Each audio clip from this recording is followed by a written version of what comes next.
अभी मजा आएगा ना भिड़ो माल की दे रहे मस्त लास्टला कोथिंबीरचं गार्निशिंग करूया. हम मालूम है तेरे बाप को मत सिखा चल.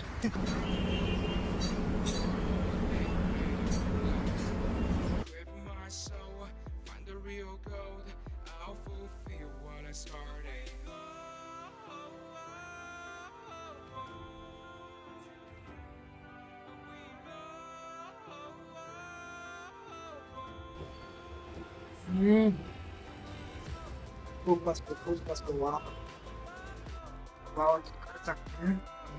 तर मित्रांनो, जर तुम्हाला व्हिडिओ आवडला असेल तर लाईक करा, मित्रांसोबत शेअर करा आणि चॅनलवर जर नवीन असाल तर चॅनलला सबस्क्राईब करा. भेटूया पुढच्या व्हिडिओ मध्ये. तोपर्यंत बाय बाय.